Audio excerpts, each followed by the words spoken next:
Apa perasaannya? Mula-mula apa? Mula-mula bimbang, ragu-ragu, sedih. Lepas itu sakit hati, bengkak hati. Nak jumpa redha tu senang ke susah? Sangat-sangat susah. Redha hanya dimiliki oleh orang-orang yang sabar. Sabar itu dimiliki oleh mereka yang merasa dia sedang ditatap Allah. Sebab itu kita mesti harus sentiasa ingat rakib dan atib itu sentiasa mencatat.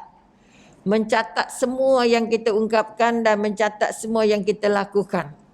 Jadi jangan kata 4 minit itu biasa-biasa. Jangan. We try our best. Kita cuma cuba. Tapi hari ini lori banyak sangat. Jadi jalannya tak pernah sampai. Jadi kita tak dapat nak adjust time secara ikut apa kita kata ikut Google yang dibekalkan. Namun begitu saya juga merasa sangat tidak bahagia kerana datangnya lewat. Membuat orang menunggu. 4 minit itu sebenarnya boleh dapat zikir berapa banyak? Okay, subhanallah, subhanallah, subhanallah, subhanallah, subhanallah. 4 minit boleh dapat 100. Jangan kata, alah 4 minit je kot. Jangan. Okay, kita boleh mati dalam masa 4 minit. Betul? Bermakna kita boleh tempah pahala dalam masa hanya 4 minit atau 5 minit. Maka jangan kata minit-minit itu alah. Sekejap je, sikit je. Jangan. Kerana masa itu hadiah dari siapa? Masa itu hadiahnya dari Allah.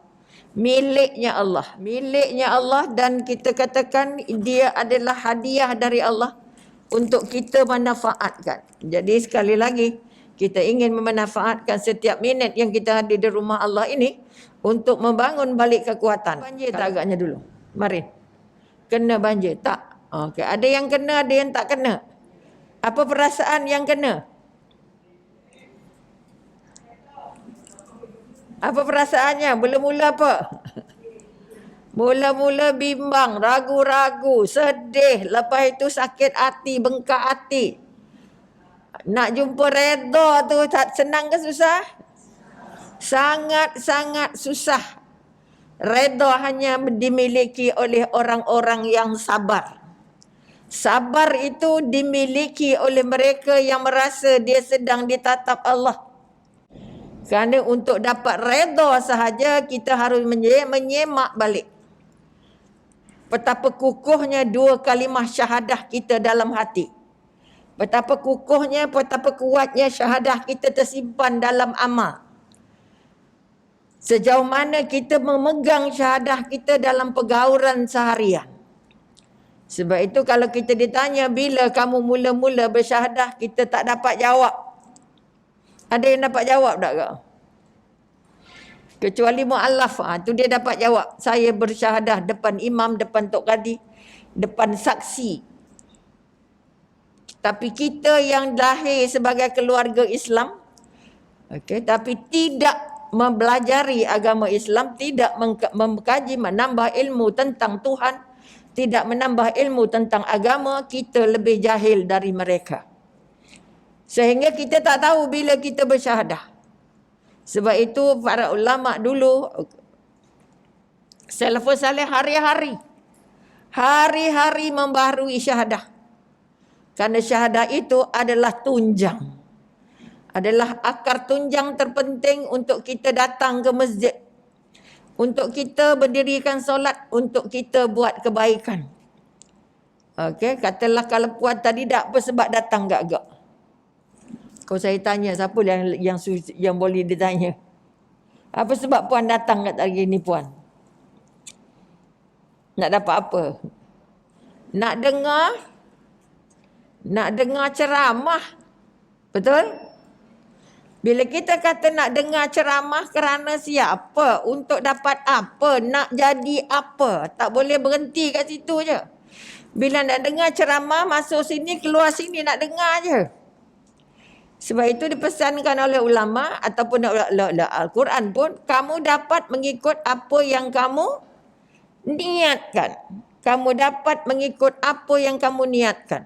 Kalau niat yang tadi datang nak jumpa Dr. Rubiah, kosong, tak dapat apa balik. Kalau niatkan saya jawatan kuasa tu pun terpaksa datang. Pun juga tak dapat apa. Saya datang kerana tak ada kerja kat rumah. Ataupun saya datang saja. Okay. Maka tolong semak balik. Kita banyak kali berubah niat.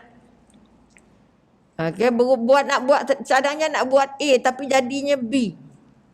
Datang masjid nak dengar ceramah, nak belajar tentang apa yang isinya, dan kalau yang penting sekali apa? Nak berubah. Saya nak berubah jadi lebih dekat dengan Allah. Sebab saya sekarang duduk di rumah Allah. Saya mohon dengan Allah dibimbing supaya kekuatan-kekuatan yang ada bertambah kuat. Untuk kita merasa bahawa bahagia jadi hamba Allah. Tapi baru kena banjir dah susah hati. Betul? Yang tenggelam, kata-kata kalau Dewan Dakwah masih terus lagi mengantar periuk-periuk. Rais-rais buka ke pedalaman.